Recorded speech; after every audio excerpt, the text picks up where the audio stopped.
வணக்கம் மக்களே. சொன்னோம்னா எதிர்பார்த்த மாதிரி பிக் பாஸ்க்கான 3வது ப்ரோமோ வந்திருக்கு. இந்த ப்ரோமோல பாத்தீங்கன்னா எஃப்ஜே உட்கார்ந்து விஜே பாருக்கான கேமை புட்டு வச்சிட்டு இருக்கான் ப்ரோ.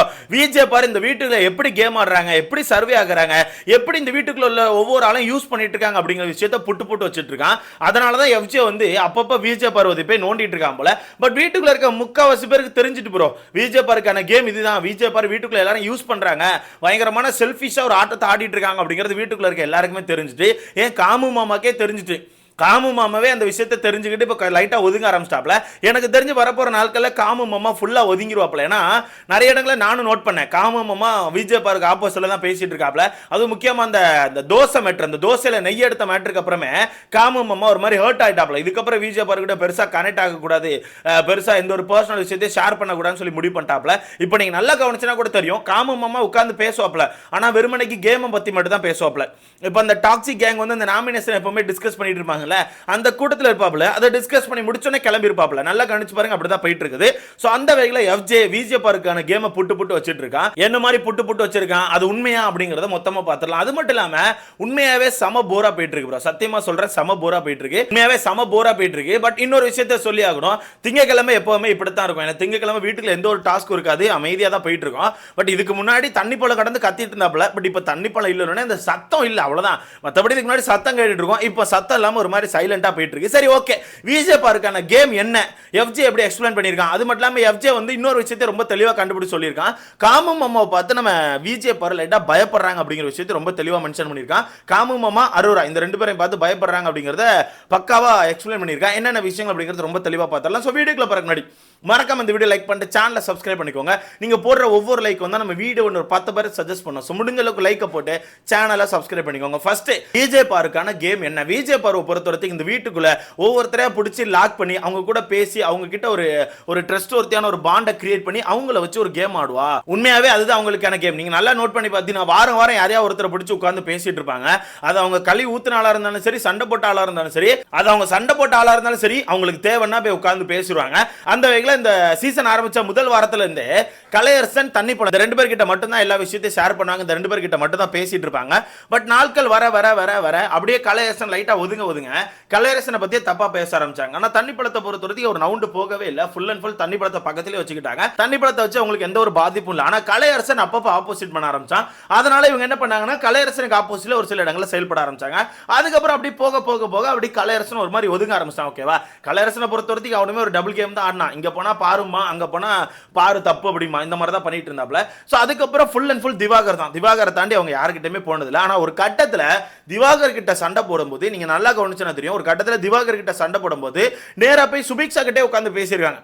சுபிக்ஷா கிட்ட உட்கார்ந்து பயங்கரமா பேசிட்டு இருந்தாங்க. கேமை பத்தி பேசுறது அது இதுன்னு சொல்லிட்டு ஏகப்பட்ட விஷயங்கள் பண்ணாங்க. ஆனா அதே சுபிக்ஷாவை அப்படி ஒரு வாரத்துக்கு முன்னாடி பாத்தீங்கன்னா போட்டு திட்டு இருப்பாங்க, அந்த நாமினேஷன் ஃப்ரீ பாஸ் கொடுக்கலன்னு சொல்லிட்டு. அந்த மாதிரி அவங்க அந்த வீட்டுக்குள்ள யாரெல்லாம் கிடைக்கிறாங்களோ அவங்க எல்லாரையுமே வச்சு யூஸ் பண்ணி அப்படியே அவங்கள வச்சு ஒரு இன்ஃபர்மேஷன் எடுத்து அவங்கள வச்சு ஒரு கேம் ஆடிட்டு இருப்பாங்க.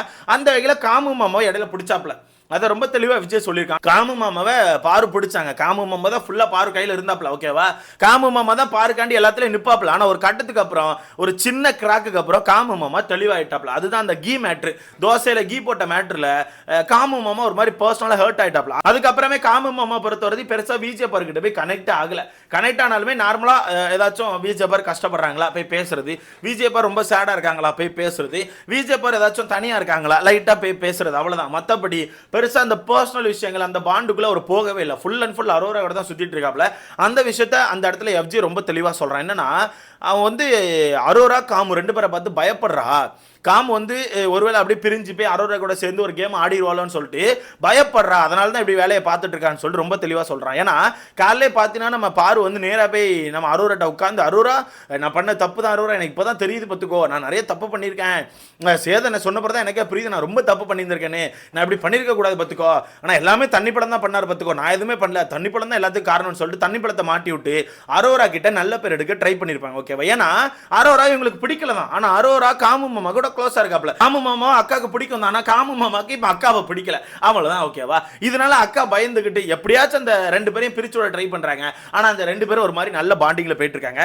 நீங்க லைவ் நோட் பண்ணீங்கன்னா தெரியும், அக்கா அப்பப்போ அந்த ரெண்டு பேரையும் பார்த்து ஒரு மாதிரி எரிஞ்சு விழுந்துட்டு இருப்பாங்க. இப்ப கூட லைவ்ல போயிட்டு இருக்கு, காமு மாமாவும் அரோரா அந்த பக்கம் ஏதோ சிரிச்சு விளையாண்டுட்டு இருக்காங்க. இருக்காங்க. அக்கா இந்த பக்கம் சாப்பாடு தொண்டைக்குள்ள இறங்காம ஒரு மாதிரி எப்படி திணறிட்டு இருக்காங்க. ஸோ அந்த வகையில் அக்காக்கான கேம் அதுதான். இப்போ தண்ணி பழமும் இல்ல, காமு மாமாவும் இல்ல, இப்போ ஒரு பூமர் கேங் கிடைச்சிருக்கு. ஓகேவா, அதான் உள்ள ஒரு கப்பல் பேருக்குல. இந்த கப்பலை பொறுத்தவரை வீட்டுக்குள்ள கேமர் மாதிரி எல்லாரையும் அடிச்சு பறத்தவங்க நான் பார்த்தேன். ஆனா இந்த கப்பலை பொறுத்தவரை இருக்கிறதுல மிகப்பெரிய பூமரா இருக்காங்க. ஒரு இலவும் தெரியல ப்ரோ, ஒரு இலவும் தெரியல. இந்த ரெண்டு பேரையும் வச்சு நல்லா யூஸ் பண்றாங்க. விஜய் பாரு பக்காவா யூஸ் பண்றாங்க. வேணா பாருங்க, ஒரு கட்டத்துக்கு அப்புறம் சாண்ட்ரா பிரச்சனை இவங்க ரெண்டு பேரையுமே விஜய் பாரு அட்டாக் பண்ணுவாங்க. கண்டிப்பா அது நடக்கும். ஏதாவது ஒரு டாஸ்க்ல லைட்டா ஒரு டர்ன் ஆனா போதும் ப்ரோ, கண்டிப்பா திருப்பி அடிக்க ஆரம்பிப்பாங்க. அந்த ஒரு நாளுக்கு தான் நான் வெயிட் பண்ணிட்டு இருக்கேன். ஸோ வெயிட் பண்ணி பார்க்கலாம் என்ன நடக்குன்னு சொல்லிட்டு. மொத்தத்தில் இன்னைக்கு போர் தான், நான் இல்லைன்னு சொல்லவே மாட்டேன், கண்டிப்பா போர் தான். ஆனா நீங்க நல்லா யோசிச்சு பார்த்தீங்கன்னா எல்லா திங்கக்கிழமையும் இப்படித்தான் இருக்கும். எல்லா திங்கக்கிழமை இப்படித்தான் இருக்கும். பட் இதுக்கு முன்னாடி திங்கக்கிழமை லைட்டாக எக்ஸ்ட்ரா ஒரு நாய்ஸ் கேட்டுக்கிட்டே இருக்கும். அதுதான் நம்ம தண்ணி பழத்துக்கான வாய்ஸ். தண்ணி பழம் அங்கே எங்கேயுமா கத்திக்கிட்டு ஏதாவது ஒன்று சொல்லிக்கிட்டு யாரையா பிடிச்சி நோண்டிக்கிட்டு ஏதாவது ஒன்று பண்ணிகிட்டே இருப்பாப்புல. அந்த ஒரு சீன் இப்போ இல்லை. ஓகேவா, அந்த ஒரு சீன் இப்போ இல்லை. அந்த சீன் இல்லாமல் வெறுமனைக்கு அமைதியாக போயிட்டு இருக்குது. எனக்கு தெரிஞ்சு நான் பாரு மாதிரி ஒரு எச்சை நான் பார்த்ததே இல்லை ப்ரோ, சத்தியமாக சொல்கிற மாதிரி. லைஃப்லேயே இந்த மாதிரி ஒரு கேரக்டர் நான் பார்த்ததில்லை. வீட்டுக்குள்ளே நாமினேஷனே டிஸ்கஸ் பண்ணுறாங்க. அந்த நாமினேஷனை வந்து கொஞ்சம் டிஃப்ரெண்ட்டாக பிக் பாஸ் வச்சிருக்காப்புல. எவ்வளோ கேவலமாக யார் நாமினேட் பண்ணுறாங்கன்னு சொல்லி பார்த்து அவங்க ஒரு நாமினேஷனை போடணும்னு சொல்லி ஒரு கேம் ஆடிட்டு இருக்காங்க ப்ரோ. இது எவ்வளோ கேவலமான விஷயம் தெரியுமா? இவங்கெல்லாம் கேமை பற்றி பேசுகிறாங்க, பெரிய கேமர் மாதிரி பேசுகிறாங்க. சத்தியமாக சொல்கிறேன், இருக்கிறதுல மட்டமான பூமர். சத்தியமாக சொல்கிற மாதிரி இருக்கிறதுல மட்டமான பூமர். ஆனால் பிக் பாஸ் அதுக்கு மேலே நல்லா சப்போர்ட் பண்ணிட்டு இருக்காங்க. அது என்ன அப்படிங்கிறத நம்ம அடுத்த வீடியோவில் பார்க்கலாம். ஸோ பார்க்கலாம் இந்த வாரம் எப்படி போகுதுன்னு சொல்லிட்டு. ஆனால் பிக் பாஸ் சொல்லிக்கிட்டே இருக்காப்புல, கையில் ஒரு பெரிய விஷயத்தை வச்சிருக்கேன், வெயிட் பண்ணுங்க, ஒரு டாஸ்க் கொடுக்குறேன், தரமான ஒரு டாஸ்க் வச்சிருக்கேன், அந்த டாஸ்க்கை நீங்கள் ஆடும்போது உங்களுக்கே தெரியும்னு சொல்லிட்டு இருக்காப்புல. என்ன டாஸ்க் ஏது டாஸ்க்குன்னு தான் தெரியல. பட் இன்னைக்கு நைட்டு டாஸ்க் கொடுக்க மாட்டாப்புல, எப்படியும் நாளைக்கு தான் கொடுப்பாப்புல. ஸ்கூல் டாஸ்க் எதுவும் கொடுத்துறாங்க. ஏன்னா இன்னைக்கு ஸ்டார்டிங்கே போரிங்காக போதா, ஸ்கூல் டாஸ்க் கொடுத்தீங்கன்னா அவனை படுத்துறோன்னு ஒரேடியா புதுசாக கிரியேட்டிவாக யோசிக்க மாட்டானு. ஸோ ஸ்கூல் டாஸ்க்கை தவிர்த்துட்டு இந்த வாரத்தை பொறுத்தவரைக்கும் நல்லா பிசிக்கல் டாஸ்க் கொடுத்தீங்கன்னா மட்டும்தான் பிக் பாஸ் எந்திக்கும். ஓகேவா, அதை நான் சிம்பிளா சொல்லிக்கிறேன். இந்த வாரம் பிசிக்கல் டாஸ்க் கொடுத்தா மட்டும்தான் இந்த பிக் பாஸ் சீசனை தூக்கி நிறுத்த முடியும். இல்லைன்னா ரொம்ப ரொம்ப கஷ்டம். ஸோ வெயிட் பண்ணி பார்க்கலாம் என்ன நடக்குன்னு சொல்லிட்டு. ஆனால் பாருக்கான கேமை வீட்டுக்குள்ள முக்காவாசி பேர் கண்டுபிடிச்சிட்டாங்க ப்ரோ, முக்காவாசி பேர் கண்டுபிடிச்சிட்டாங்க. இப்போ காமுவே கண்டுபிடிச்சாப்ல, காமு தள்ளி வந்துட்டாப்ல. அரோரா ரொம்ப தெளிவாக அந்த பொண்ணு எல்லாத்தையும் பார்த்து வச்சிருக்குது. விக்ரம் பார்த்து வச்சிருக்காப்ல, எஃப்ஜே பார்த்து வச்சிருக்காப்ல, வினோத் பார்த்து வச்சிருக்காங்க, கனி எல்லாருமே வீட்டுக்குள்ள இருக்க எல்லாருமே பார்த்து வச்சுட்டாங்க. ஆனால் அந்த ஒயில் கார்டை தவிர்த்துட்டு, ஏன்னா ஒயில் கார்டு தான் வீட்டுக்குள்ள பெரிய கேமர் புண்ணாக்கு மாதிரி வந்தாங்க ப்ரோ. அடிச்சு பறக்கோட மாதிரி வந்தாங்க. ஓகேவா, அடிச்சு பறக்கோடுற மாதிரி வந்தாங்க.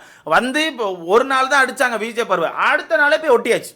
எப்படி ஒரு வாரம் லைட்டாக ஆப்போசிட் பண்ணுற மாதிரி பண்ணிட்டு அடுத்த வாரமே ஃபுல் அண்ட் ஃபுல் விஜய் பாரு கூட சேர்ந்து கேம் ஆடிட்டு இருக்காங்க. ஆனால் வீட்டுக்குள்ள வரும்போது வாய் மட்டும் பேசினாங்க. ரெஸ்பெக்ட், டிசிப்ளின், டிக்னிட்டி, குரூப்பிசம் சொல்லிட்டு எல்லா இலவும் இப்போ அவங்க தான் பண்ணிட்டு இருக்காங்க. இன்னும் அளவுக்கு இந்த கூட்டம்லாம் உள்ள வந்துச்சுன்னா புரியல. ஆனால் பிக் பாஸ் நல்ல ஒயில் கார்டு தான் அனுப்பியிருக்கீங்க, நல்ல ஒயில் கார்டு அனுப்பியிருக்கீங்க. பேசாமல் பழைய போட்டியாளர்கள் அனுப்பிவிடுங்க. தண்ணி பழத்தை வர எல்லாரும் கேட்டுட்டு இருக்காங்க ப்ரோ, போர் அடிக்கு ப்ரோ, தண்ணி பழத்தை அனுப்புங்கன்னு. ஐயா வெயிட் பண்ணுங்க, தண்ணி பழத்தை போட்டு கேட்டுட்டு இருக்காதீங்க. அப்படித்தான் இருக்கும் திங்கக்கிழமை. நாளைக்கு செட் ஆயிரும், போட்டு நீங்கள் பயப்படாதீங்க. தம்பி சொல்கிறேன்ல, ஸ்ட்ராங்காக இருங்க, ஒன்றாகாது, ப்ரே பண்ணிக்கோ, ஒன்றாகாது, சரியா, ஒன்றாகாது, எல்லாம் நல்லபடியாக நடக்கும். நாளைக்கு எல்லாம் நல்லபடியாக மாறுங்க, ப்ரே பண்ணிக்கோங்க, மாறும் நம்புகிறேன். சரி நீங்கள் சொல்லுங்கள், விஜய் பாருக்கான கேமை பற்றி உங்களுக்கான கருத்தை மறக்காம கமெண்ட்ல போடுங்க, அடுத்த பார்க்கலாம். ஆனால் இன்னொன்று சொல்லிக்கிறேன், இந்த வாரம் மட்டும் இவங்க கேமை மாற்றலை, தூக்கி நிறுத்தலைன்னு நினச்சிக்கோங்களேன், அவ்வளோதான். அது சத்தியமாக சொல்லிக்கிறேன். ஏன்னா ஆல்ரெடி படுத்துட்டு, இன்னைக்கே படுத்துட்டு, ஓகேவா, இன்னைக்கு படுத்ததை இப்படியே படுக்க வச்சிட்டாங்கன்னா அவ்வளோதான், அது எந்திக்காது. ஸோ தயவுசெய்து டாஸ்க்கை நல்லபடியாக கொடுங்க. பிக் பாஸ் டீம் நல்ல விஷயத்தை யோசிச்சிருப்பேன் நம்புறேன். கிரியேட்டிவ் டீம் கிரியேட்டிவாக யோசிப்பேன் நம்புறேன். பார்த்து பண்ணுங்க. முக்கியமாக ஃபிசிக்கல் டாஸ்க் கொடுத்தீங்கன்னா மட்டும்தான் எந்திக்கும். பார்த்து பண்ணுங்க.